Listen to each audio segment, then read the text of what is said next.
पाहिलं असता semi government मध्ये बऱ्याच विद्यार्थ्यांनी पहिले 10 ते 15 कॉलेज सोडले. तर बाकीच्या कॉलेजमध्ये बराच डिफरंट येतो स्कोरमध्ये. सुमतीबाई शाह झालं किंवा कमिन्स कॉलेज झाली. याचा जर आपण विचार केला तर हे खूप हाय लेव्हलला चालतात. बाकीचे बऱ्यापैकी लो लेव्हलला चालतात. आता जसं की गव्हर्नमेंटमध्ये सांगितले 4-5 कॉलेज, तसं सेमीमध्ये जर पाहिलं तर आपण सुमतीबाई शाह, औरंगाबादचं कमिन्स कॉलेज आहे, वायएमटी मुंबईचं कॉलेज आहे. अशा कॉलेजचे या ठिकाणी कट ऑफ हाय रेंजमध्ये राहतात आणि बाकीचे सडनली लो रेंजमध्ये चालत राहतात.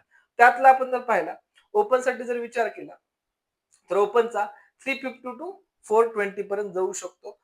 थर्ड राउंड नंतर हा कट ऑफ आणखी कमी होतो. लक्षात घ्या मगाशीच सांगितले थर्ड राउंड नंतर सडनली ड्रॉप होतात. हे थर्ड राउंड नंतर आणखी याच्यामध्ये कमी आपल्याला पाहण्यास दिसून येईल.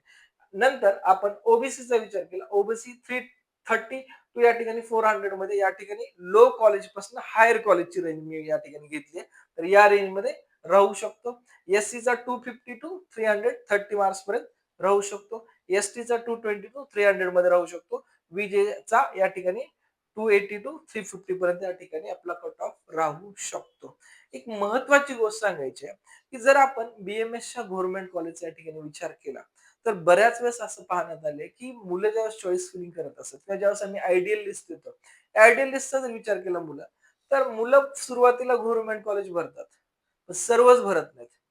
त्या गव्हर्नमेंट कॉलेजपेक्षा सुद्धा काही सेमी गव्हर्नमेंट कॉलेज चांगले आहेत. त्यामुळे मुलं काही गव्हर्नमेंट, त्यानंतर सेमी गव्हर्नमेंट, त्यानंतर गव्हर्नमेंट आणि त्यानंतर बाकीचे उरलेले सेमी गव्हर्नमेंट असं या ठिकाणी सिक्वेन्स मॅच करून चालत असतात. आणि याच्यासाठी आयडियल ऑप्शन लिस्ट सुद्धा खूप महत्वाची असते, जे की तुमच्या चॉईस फिलिंगला आम्ही स्वतः प्रोव्हाईड करत